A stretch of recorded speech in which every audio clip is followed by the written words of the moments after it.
Enzo. And I'm Reina. And this is the Date Night Horror Show. Yeah. Hey, Reina. Hey, happy Pride. Yeah, as Reina just explained, this is our Pride episode. That's right. It's Pride Month. Yeah. And to show our support, we figured we would do our Sinister Six movies with a queer or LGBTQ plus theme in the story. Yep. Yeah. So, Reina, before we get started, what are your thoughts on queer culture as it relates to horror, as it relates to this Pride theme that we're doing? I think that horror movies is just all inclusive. And so they tell stories from different perspectives. I think that's what's one of the great elements about horror. Yeah. And at times they can capture the essence of really difficult themes. Unfortunately, this theme can be difficult for some people, not for us. Yeah. What I would say before we get started is I don't consider us experts. Right. We are a cis straight couple that have been together for 1,000,000 years. But I would say this, we are experts in being allies because we have gay family members. We do. Which we 110% accept and love and support. So when we watch the horror movies we watch that sometimes have a queer theme, it's super interesting and it gives us a perspective that you don't normally see. So what is the bad thing? That's the way I see it. Yeah. I think too, I just love that horror just, again, like I said, tells a story. So sometimes it's not even a factor. It's just happens to be a horror story that, involves a queer couple or whatever, queer friends, whatever it is. It's just, it tells a story that's not even the main theme of the exactly. story. Yeah, I would say too that I think in the past, horror hasn't been the best to the queer community. Sometimes you see villains, that are deemed as a queer character, and then they tend to be the villainous character. I really want to explore the other side of that, where characters are, queer and in there, and they might be the heroic figure or, that sort of thing. Or the subtext of the horror has queer elements in it. Which is super interesting to me. For me, it's like when we get all this awesome foreign horror from like Shudder, and you see these cultural perspectives that are so different and interesting. I find I learned something from them. So, I think that can be a great teaching tool. Horror can surpass what it normally does. So Yeah, I have to agree. Yeah. And I would say too that we are also goths. So Yes. one of the things that's great about goth culture is it's incredibly inclusive. That's what I love. One of the things I absolutely love about it. Yeah. I remember being in my early 20s with you, and we started hanging out in these goth bars, and that's when we started to see a lot of non-binary people there and getting to know them. And so I'm really proud of that with the goth culture, that we 100% embrace and love Everyone. all sorts of people from all sorts of walks of life, all sorts of races, all sorts of gender leanings. And to me, horror should be that, because I feel like goth and punk, it's underground, and so is horror. Horror has always had that underground coolness, and perspective. So, yeah, I think this theme suits horror perfectly. Yep.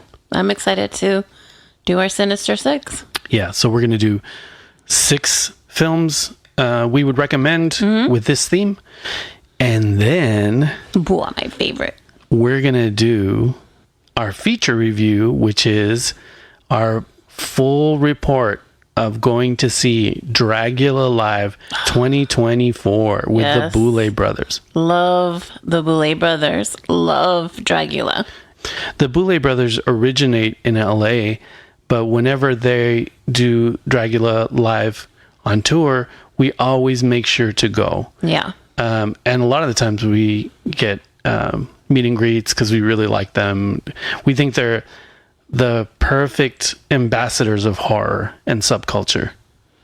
Hashtag couple goals. I love them. Yeah, the way they're they great. work together and all the content they create. Ugh, Yeah, they're amazing. but that's for later. Yes. But for now, I'll let's stop start our Sinister Six. Sounds good. Do you want to start? Sure. So the first one I'm picking is Sissy. Oh, I loved Sissy. Yeah, Sissy's love this really good. movie. So for a brief description, it's about a young influencer. And she runs into her ex-best friend who invites her to her bachelorette party. Yeah. And once they get there, it's all hell breaks loose because she wasn't treated very nice in high school, the young influencer. Yeah, this is a great Australian film. It's very fresh and very new. And for those people who don't think inclusion and horror can work, this 100% works. This is a so good. violent, scary film, but then it has all these great, fresh, new generation themes, like the influencer thing, well, the wellness thing. The couple is a gay couple, Right. And there's even inclusion of a disabled cast member who's really great in the role. I mean, it is fantastic. It's so new to this generation, but then it's got the guts and meat of a real horror film. The kills are fantastic. Oh, so good. Yeah. Yeah, and then it dabbles with themes of bullying and isolation when you're growing up, and I feel like the main character is so likable, like a Pearl almost. Yeah, that's a very good comparison. Yeah. But then what she does is really scary and dark. So Well, yeah. I mean, what bullying can take you there too. But yeah. so yeah, I love Sissy. It's a great horror film, and you can find it on AMC Plus or Shudder. So good. I love that choice. So what's your first one? So my first one it's older, but it's The Hunger. Oh yeah. I love this film. This is a great vampire film. I spoke of it on our vampire episode. The reason I thought of this right off was I think it was one of the first horror films I'd seen with a lesbian theme. And, I thought they handled it really beautifully. And this was even before Interview with a Vampire, when they started to really establish bisexuality, in vampirism. Right. This one did it before that. And, Bauhaus, my favorite goth band of all time, the Beatles of goth. Yeah. They kick off the whole film, with Bela Lugosi's dead. And then you've got Bowie in the cast. And then you've got Susan Sarandon. It is great such actors. a great horror film that happens to have a queer theme to it. And it's fantastic. It's really elegant. It's a sexy film, which I think all vampire films should have that sexy element. I thought it was a great film. I agree. I think it's such a good film, and I feel like sometimes it's a forgotten film.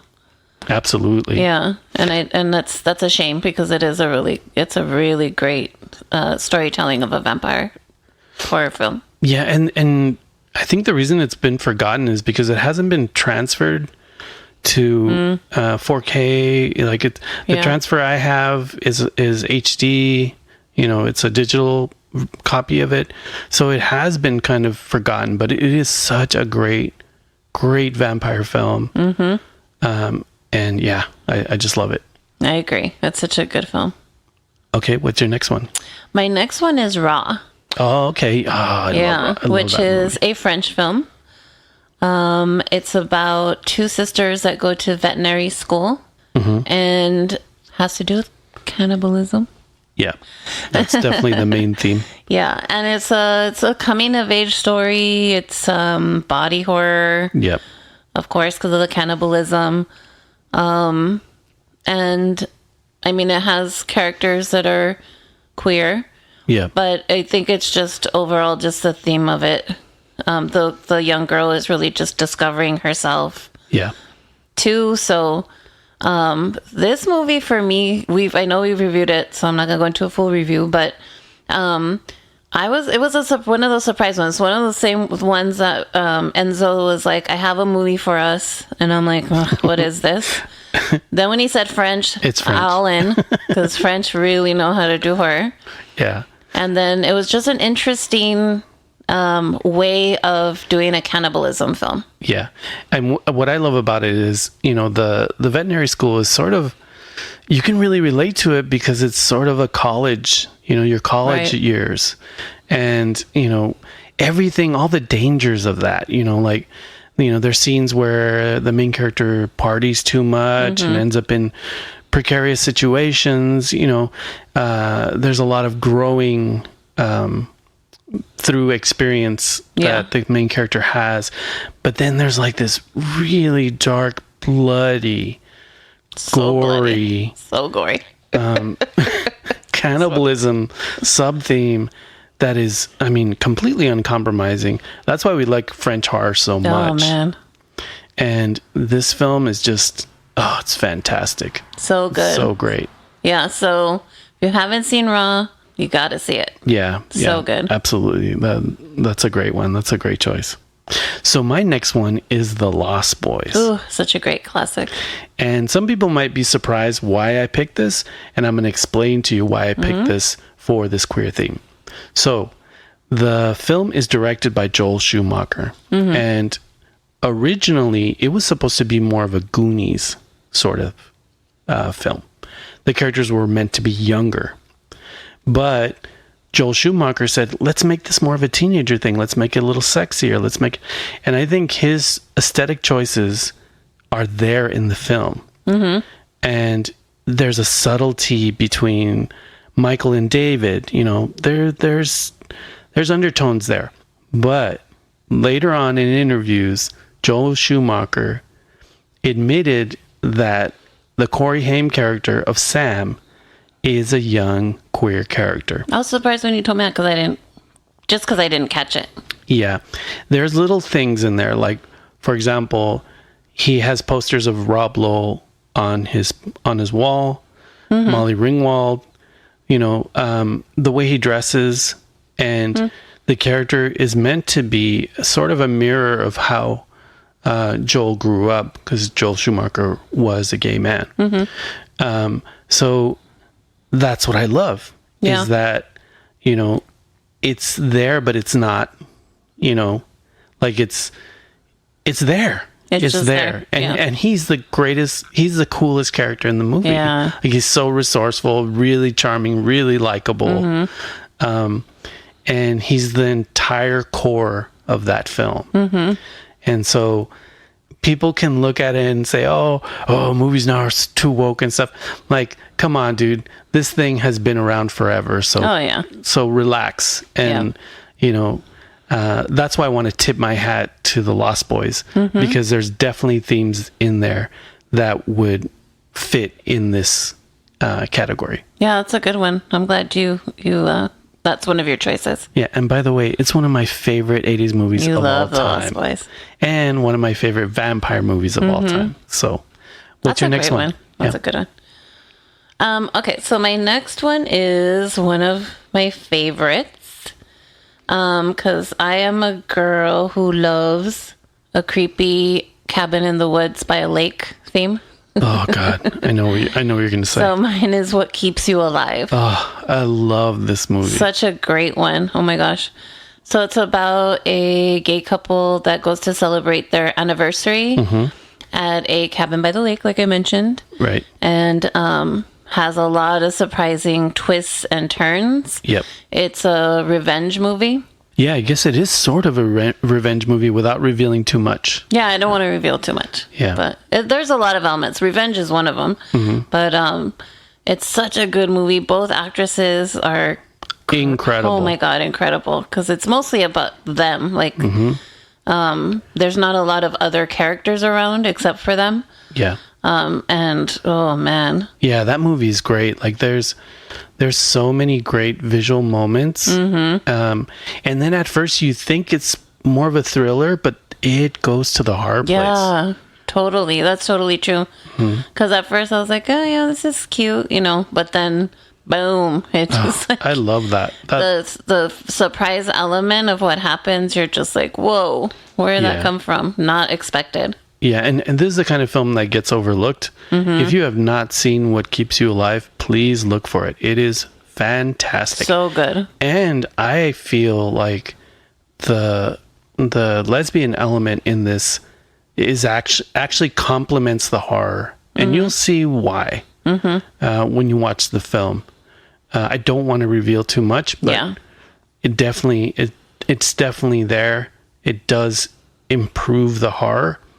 And once you watch it, listen to our Mad Love episode previously, and we review it on there. We do. We love this film. Because we really like this one a lot, yeah. Yeah. Okay, what's your last one?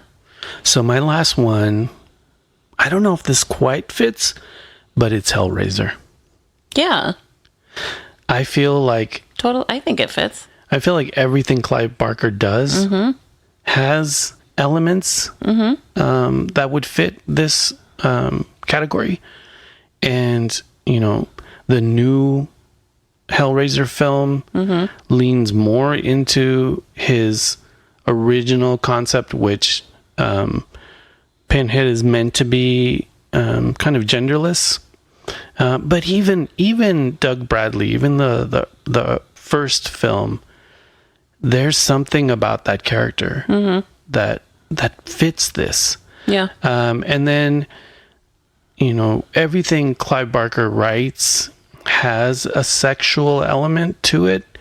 And before that, we had Freddy movies and Jason movies, right? And I mean, I love those movies. But this took horror to this sexual place. And I remember we saw it in the theater. Yeah. And I was sitting there and I'm like, what am I watching? This is riveting. Yeah. And so I feel like this has undertones of queerness that I think suit this category. And there's just something about especially the first two Hellraiser films are incredible. Yeah. And I even like the remake, the Hulu original that came out a few years ago with Jamie Clayton. I love her. I love that actress. Yeah. Trans actress. She was fantastic in the role. She was really good as Pinhead. Yeah. I want to see more. I want to see more of her as Pinhead. And trust me, I am a huge Pinhead fan. I'm a huge Doug Bradley fan. For me to say that, I thought she nailed it. She did. And I want to see more. Yep. So, yeah. Yeah, I totally agree. Well, that's a good pick, too. Yeah. Do you have any honorable mentions that you'd like to bring up? I know we discussed Babadook could be as one, because I really like Babadook. I know we reviewed it. It was one of my picks in one of our previous episodes. Yep. Yeah, some people say, like, the character of Babadook is kind of draggy. It's kind of a drag quality, which I could see. I mean, for me, I see him as a mirror of maybe like a drag version of London After Midnight, Lon Chaney Sr., but that's a great film. It's such a good film. I love the Babadook. Yeah, I'll spot out to you a few that I consider honorable mentions. Okay. Saint Maud is one. Yeah. The main character, she's kind of judgmental of the woman she works for, who happens to be queer. So this is a really interesting film about people who are overly pious and how being overly sanctimonious and religious can lead you down a dark path. This is a really weird, interesting film. That's one. The Neon Demon, I really like this film. I know it's polarizing. Yeah. It's about beauty and what it is and how it's treated as a commodity. There are some queer sub-themes to that as well. I really like this film a lot. Yeah, it has Elle Fanning in it. Yeah. She plays the main character model. Right. Another one I wanted to mention is Nope. The main character, the sister character, happens to be a queer character. And if you've seen Nope, I don't want to spoil it, but she's one of the more heroic figures in the story. If you haven't seen Nope, you should see Nope. It's great. And what I like about that is that she just happens to be that. It's not the theme of the film. Not at all. It's just, it's just an element, right? It's just storytelling. Right. Yeah. Those are good honorable mentions. And of course, the last one I have to say, Rocky Horror Picture Show. Of course. Frankenfurter. Oh my gosh. There's so many queer themes in the film. The music is great. It's just one of those timeless classic horror films, horror musicals. I just love it. Susan Sarandon again. Super punk rock as well. Yeah, Susan Sarandon again, for sure. Okay, Reina, I think we're done with our curation. And it's time for us to review Dragula Live 2024. You ready? I'm ready.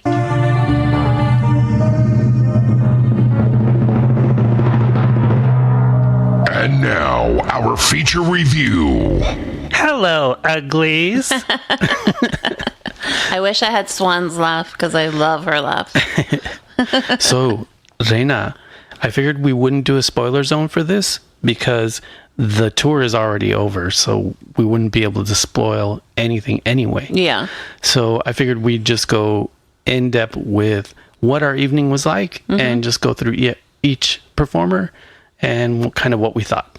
Sounds good. Sound? Yeah, it sounds really good. Cool. So we always start out by watching the season of Dragula. Again. Yeah, and we've watched it a couple of times now. Yeah. Once originally, and then a couple of times to prepare for the live show. Yeah, and this is season 5. And man, never disappointing. Every single season. We even went back and watched all the seasons, remember? Yeah, we went from season 1 all the way up to 5. Mm-hmm. Yeah. So Dragula is a drag competition with a horror theme. It's sort of like RuPaul's Drag Race, but it's way more punk rock, way more goth. And horror, and super horror. Yeah. And glamour. And filth. And drag. That's right. So the Boulet brothers have been bouncing around Los Angeles for years and years and years. They started off as club promoters, and they would promote goth, kind of punky, underground, really cool counterculture events. And they've become these huge celebrities in that world. And through that, they would have drag events, and they started off their drag events as Dragula events. And this led to the TV show.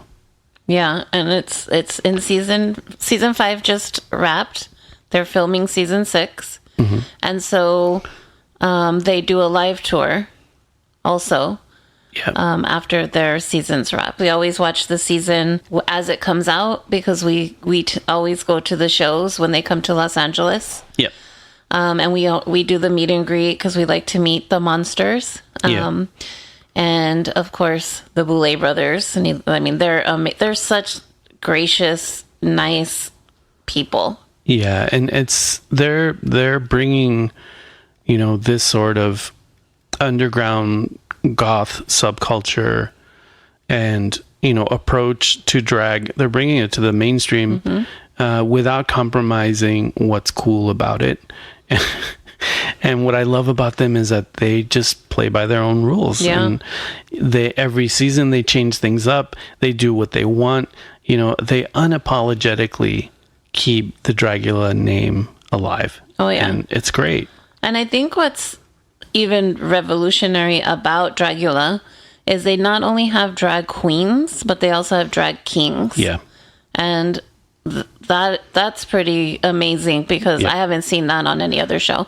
Yeah, and it's great. And they're naturally inclusive.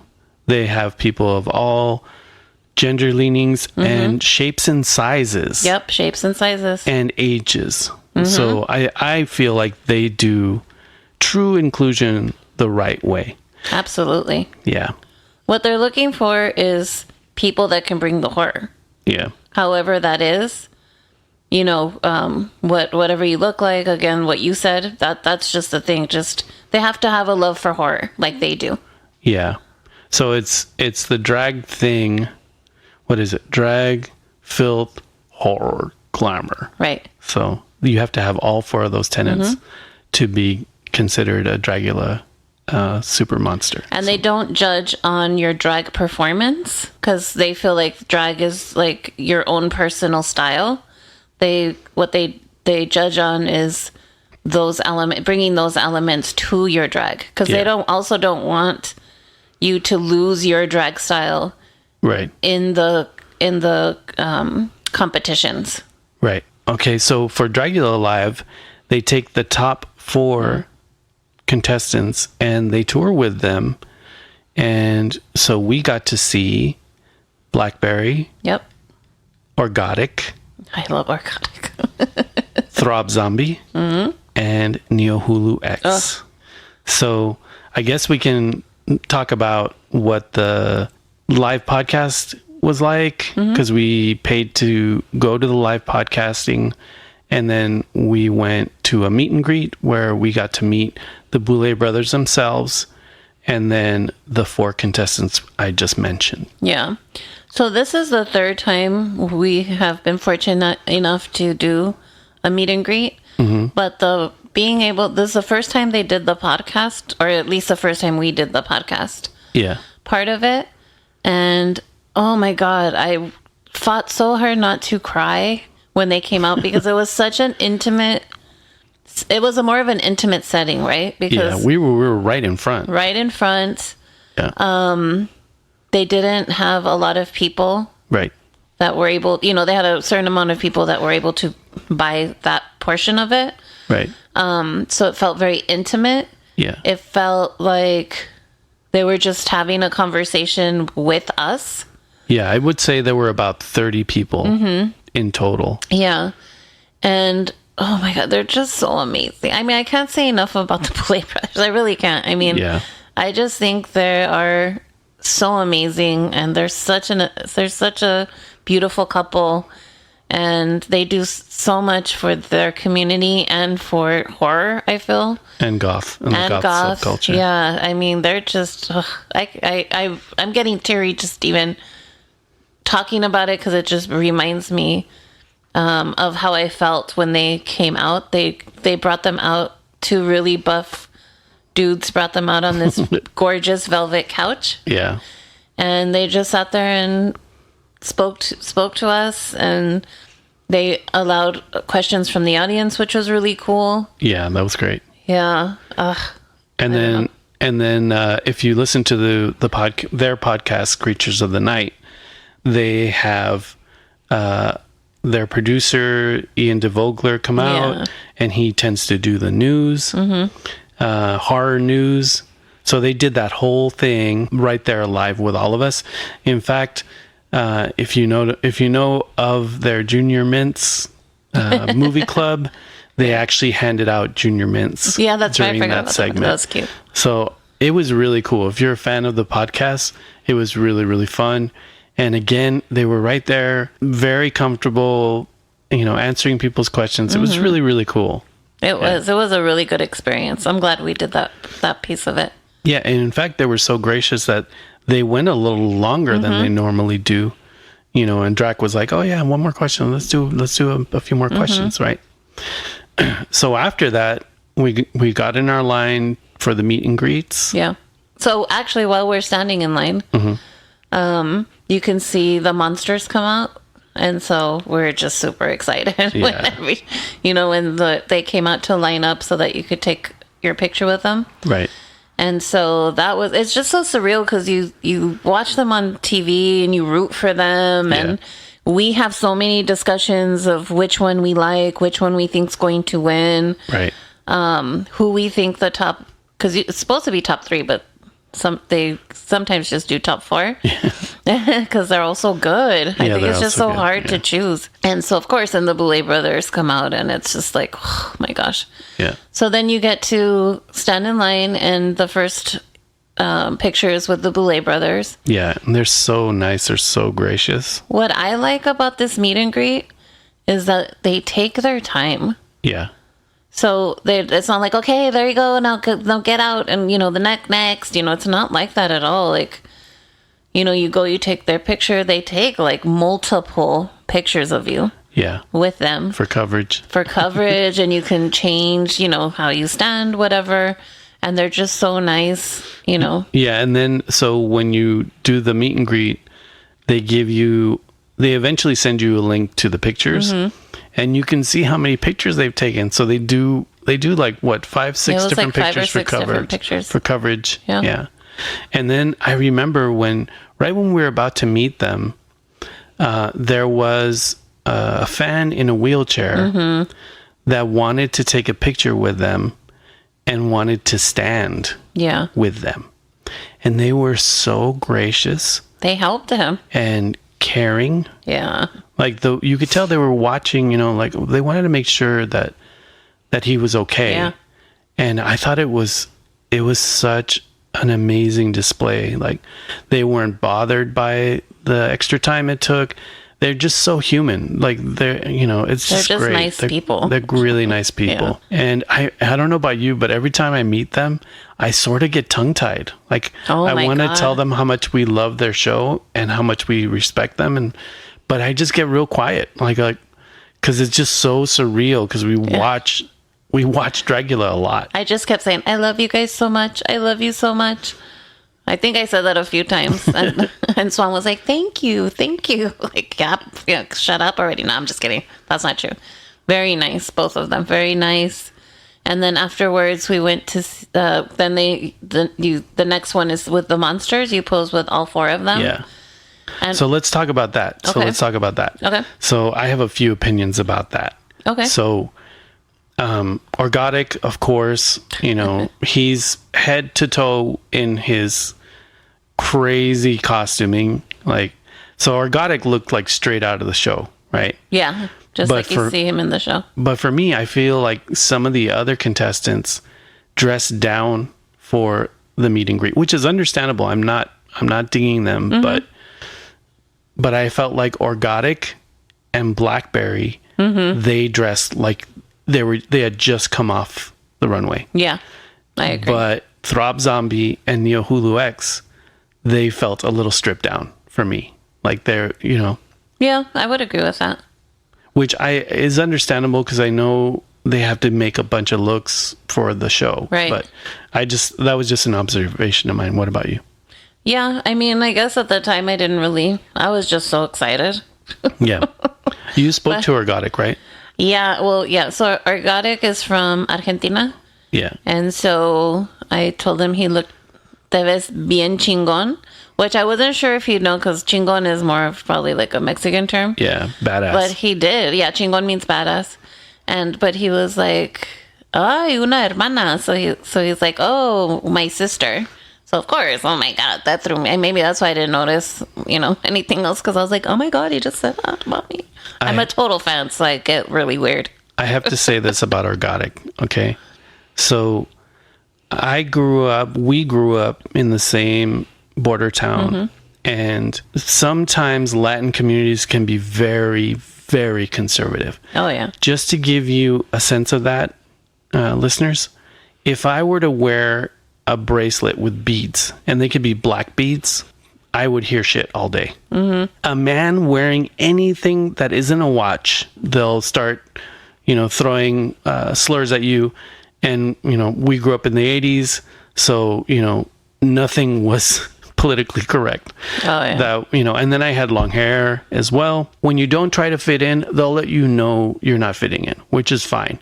What I love about Orgotic is when you watch the show and he talks about stuff like that, I completely related to his whole approach. You can tell he has a very thick skin.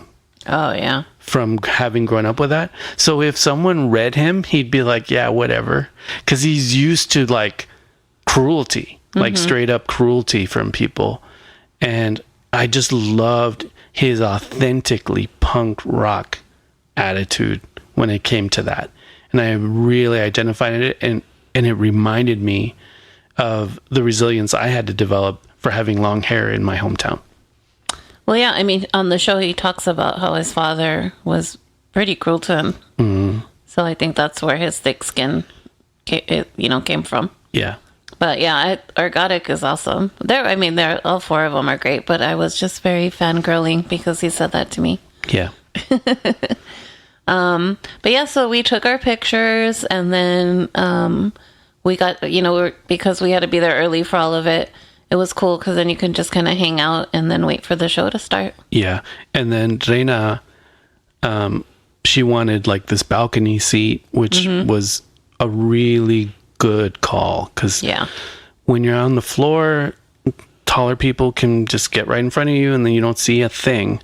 And so we were up in the balcony, and the Belasco Theater where it was held is small enough where when you're at the balcony, you have an amazing view. So we had a really great view. Do you want to start talking about the performances? Yeah, let's do it. Okay, cool. So the first performer we saw was Throb Zombie. They are so good. They're amazing. Yeah.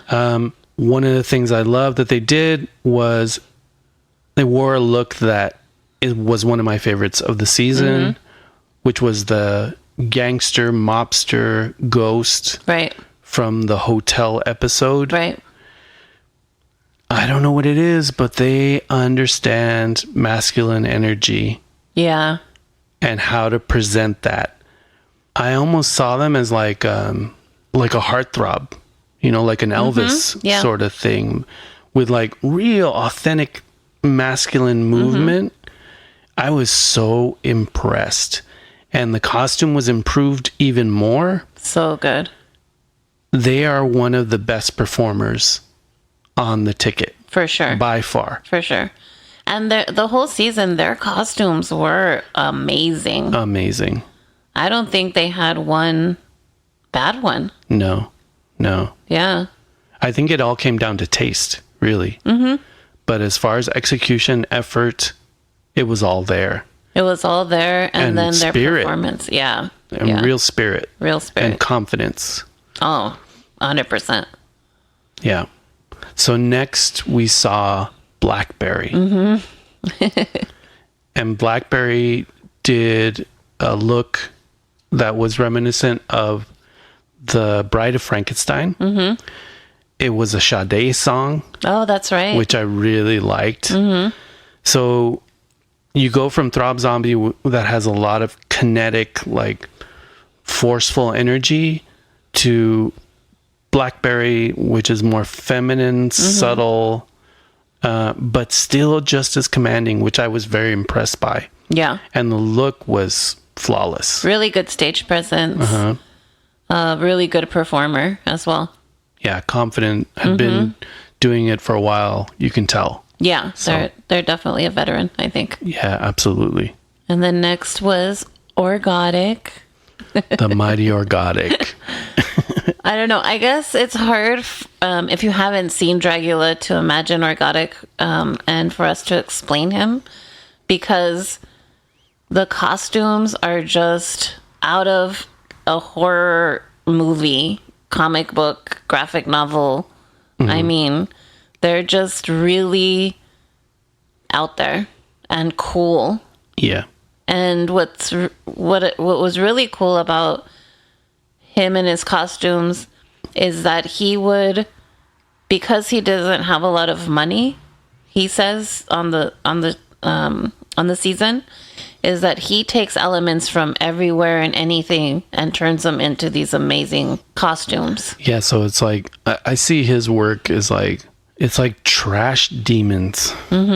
Like he'll make like these biomechanical, demonic looking figures made from trash, and somehow he can make them look elegant and regal at the same time, but then also coarse and rough. There's an aggression to how he performs, and then there's also a beauty and elegance. So he did sort of like an operatic lip sync, cool. Which I thought was so strange and awesome and unusual. It was great. And his costumes tend to be tall. So, you know, he wears really big, tall boots. So, so it's very monstrous. Like his costumes are really, because they loom kind of, you know what I mean?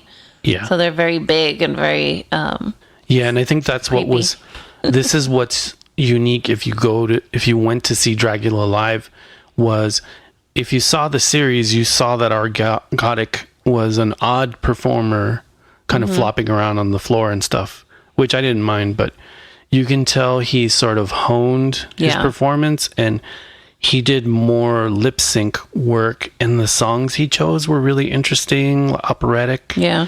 So it's like this sad little demon, you know, singing in the dark. Like it created this really unusual moment. Yeah. And I thought it was very successful because of it. I agree. And then they bring in other monsters from other seasons, which is cool. So they had London Cider came out, and Satana. Yeah. Satana was from season 5 as well, but she went home in about the middle, kind of defeated. Yeah. And I believe she was next in the performance roster. One of the things I would say that was surprising is she looked really thin, like she had lost like 40 pounds. But then again, you know, you can't tell with TV. Yeah, because I felt like Blackberry was much smaller in person as well. For sure. So, but anyway, she did an homage, hummus. Sorry, that's a. If you've seen season 5, you'll know what I mean by that. Cynthia Doll, peace out. She did an homage to Alien.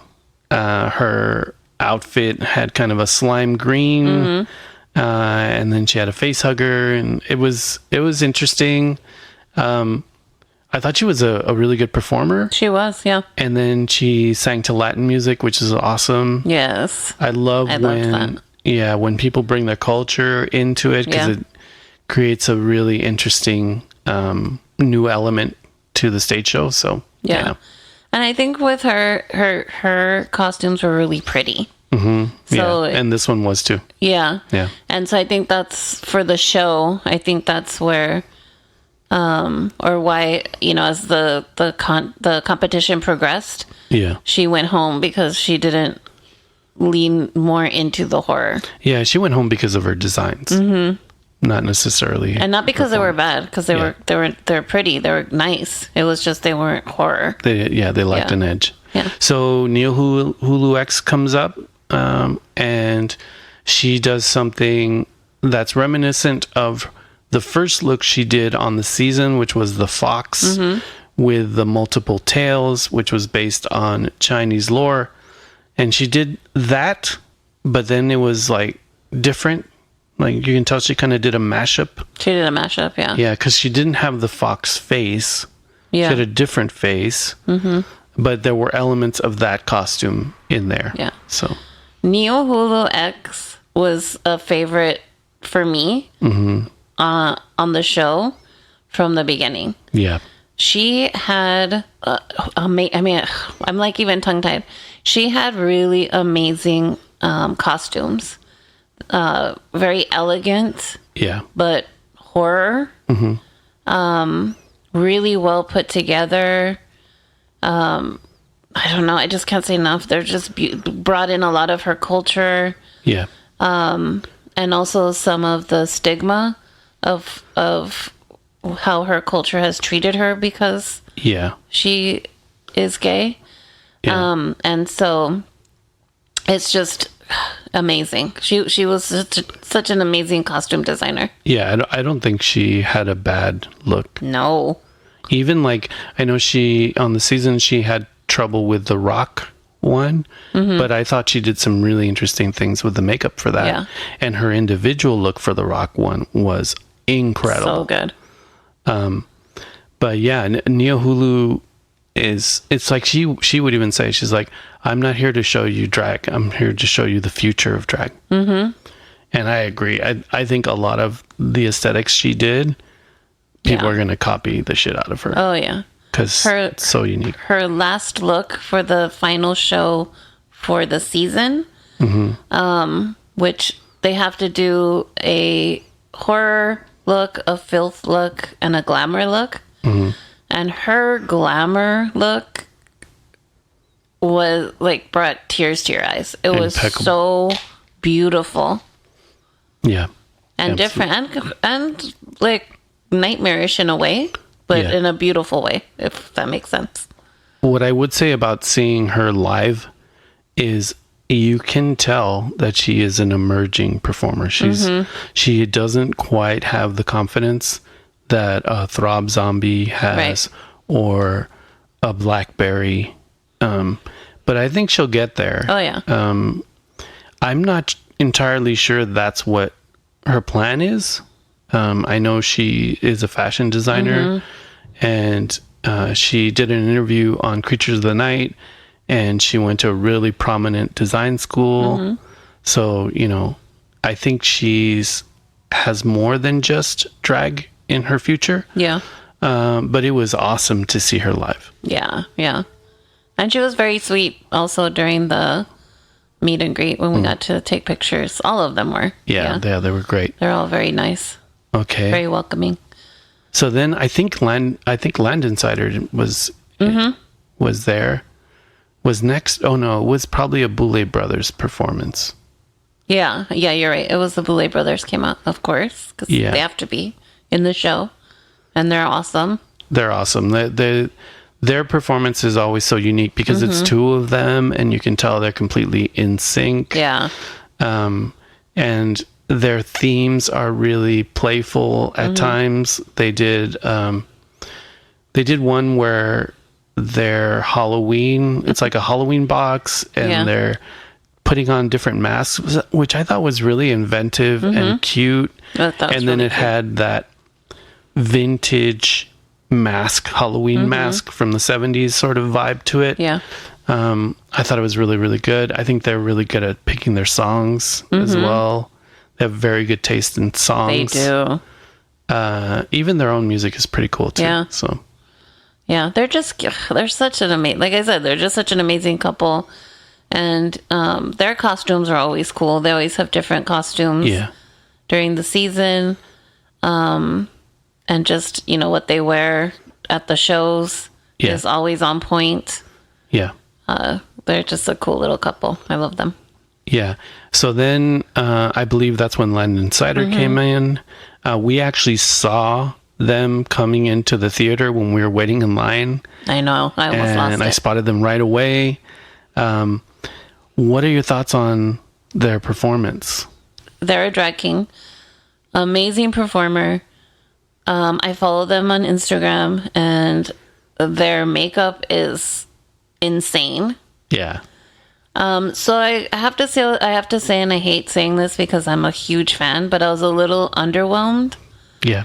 And I'm not sure if that was on purpose because they are so amazing.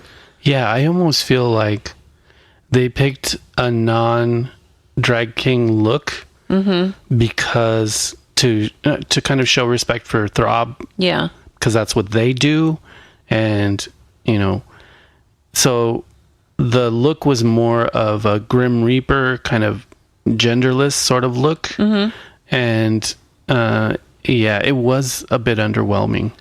But the video behind the performance was them in all these different genders. Oh, yeah. Like a family of people, male, female, and in between, behind. So I think it was a higher concept, but I just don't think it played as well because, you know, I feel like there's an element of sexiness to a drag performance, and when you are the Grim Reaper, there isn't that at all, whether male or female or anything between. So it was an interesting it was an interesting performance, but I just don't think it had the same energy as the rest. Yeah. And I think too, just because we know what they can do too, like, Absolutely. you know, that's what we're waiting for almost. Do you know what I mean? So, but I mean, love you, Landon Cider. You're amazing. Definitely. Okay. So then there's an awesome intermission. They do this cute little intermission and you see the Boulay brothers' faces in this kind of cartoon form. And then they even do like the, let's all go to the lobby. So that was cool, you know, giving them time to freshen up and kind of switch to their next looks. And then after that, I believe Throb came out again and did a sort of like emo guy kind of thing. And I was blown away at how they can move. Yeah. Like, they're an amazing. they just went for it. Yeah. It was crazy. It's like the most punk rock energy I'd seen. The look was a little hard for me to see at where we were, like the face elements. But like the details. the movement was incredible. Yeah. I mean, again, they're just, they go for it. They did it during the season. They did it at the live show. Yep. And they're just, you can tell they are a very, very good performer. Yeah. So then after Throb Zombie left the stage, Blackberry came back up and did a cheeky sort of response to Who is Blackberry? If you watched the season, that kept coming up. And there was this video that kind of showed all the elements that make Blackberry. And then the performance was sort of a mashup of all those things. And I thought that was really clever and fun and playful. I would say I didn't like that performance as much as the first performance, but it was still good. And you can see that they have a very strong command of the stage and very seasoned. Very seasoned. Good at the lip syncing part of the performance. They're probably the best out of all of them. Yeah, for sure. probably. Yeah. And then after that, we had the great Orgotic back on stage, Argentina, doing some more unusual things. The approach was similar, but I think that's the thing. I mean, you're not going to get an Orgotic look without horns. So and saran wrap. Yeah, and I took this great picture of Orgotic singing, and it was very interesting. Orgotic to me is more of a performance artist. I would agree with like that. He doesn't care if you get it or don't. Yeah. You know what I mean? Like, it's just less palpable, I guess is a word. Yeah. But I, for one, thoroughly appreciated the strange moments his performance created. So, yeah. Very true great. to how he was during the whole season. So I think that's what's really cool about it. Yeah. Awesome. Yeah. So then Neo Hulu X came back up. Yep. And that performance, from what I remember, was a mashup as well of previous looks. I think it was a bit of the samurai warrior rock star look. Yeah. And then she had people come up on stage with her, other performers. That was really cool. It filled the stage, sort of felt like a chorus line of, unusual kind of rock styled figures. It was interesting.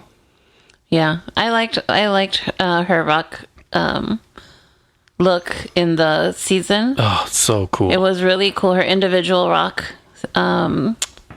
costume. Yeah. She had a sword that was a microphone. Yeah. So I thought that was really cool. Yeah, it was so cool. And she does a lot of 3D printing and then like shapes it and paints it and does all this really cool stuff to it. Yeah, I love how she uses technology that way. It's very futuristic, really I feel fresh like. way of approaching what she does. Yeah, and then for the finale, the Boulets came back on. Yay. And they did this really cool / transgressive, sacrificial scene. It was really creepy and very creepy. satanic. Yeah. That's what I love about the Boulets is that they're demure and polite, but then they're also punk rock and transgressive. Yeah. And they're willing to mash those two things up into their world, and it totally works. Unapologetically. Yeah, it was very, very cool. Yeah. Tasteful. Very tasteful. Dark, but tasteful. But yeah, I thought it was an interesting way of closing out the show. Yeah. And then they had everyone come up and, take their bows. Yeah. I mean, it's just always fun. We always just have Very such a much so. great time seeing them live. We're such fans of the show. We watch it multiple times. Like, we've already gone through all the seasons Yeah. again. And then because we knew we were going to see this show live, season 5 live, we watched season 5 over again. Yep. Yeah, we can't wait for season 6. Yeah. So for those of you who don't know Shudder and don't know Dragula, get Shudder. It's totally worth it. Oh, yeah. If you love horror, which you probably do if you're listening to this podcast, and you become disciples of the Boulet brothers and Dragula, because it's so fun to watch. I watch it and love it because of the costume design and the makeup art. There's so many outside the box thinkers on the competition, and I always learn at least a little bit about how to approach something differently. I have my own conventional ways of doing certain things, but I love to be unconventional as well, and I always learn from them. Yeah. Yeah, there's always different techniques or elements of how they do things, distress things or paint things. Yeah. Yeah. It's really cool. And I think another thing that's great about these drag competitions is it shows you what queer people are like, who they are. And it shows people who are not exposed to that they're just creative people and they're cool people. Yeah. And I think that's what's so important about these shows is to show that, that's why representation is important. And they do it so well. The Boulet brothers do it effortlessly. Yeah. And you can tell they care so much about the contestants that come on there. They want to make sure they're represented well. They want to make sure that they're taken care of, because it's a competition, so there's a lot of emotional and mental stress, so you could tell they really try to take care of them. And yeah, it's great. Yeah, those kinds of shows like this and Project Runway remind me of art school. It was a very similar thing. You would be given a certain amount of time to do your project. It was never enough time. And if you really cared about your work, you'd stay up, and get it done because you wanted it to present well. And this has that very similar theme. Very creative people are very fun to watch. And this show definitely has that. And then the Boulets are like super creative. So they're just great at critiquing as well. Yeah. To me, it's amazing because there's always a theme, right, to the show.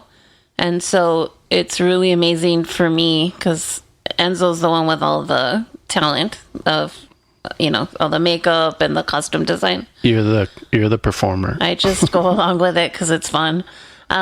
So for me to watch them take whatever the theme is for that week and turn it into this incredible, imaginative costume, that's what blows my mind. And then have to perform on top of that. Have to do some type of performance. It's just all of them. Every single person that has been on Dragula, amazing talent. Yeah, absolutely. It's great.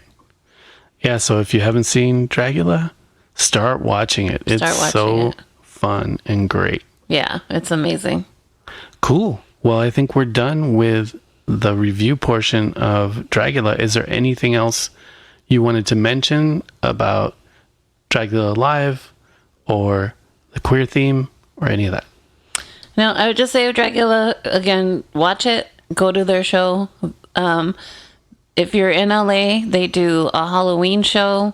The Boulay Brothers do. They host like a Halloween party. Yeah, they're going to do New Year's this year too. There you go. And they don't disappoint. It's always a good time. Okay, babe, I think we're done with this episode. Happy Pride Month. Scare you later. The Date Night Horror Show is written and produced by Enzo and Reina. All music written and produced by Enzo. Find Enzo and Reina online at thedatenightHorrorshow.com. Do you love the show? Then share it with your horror-loving friends and help spread the word.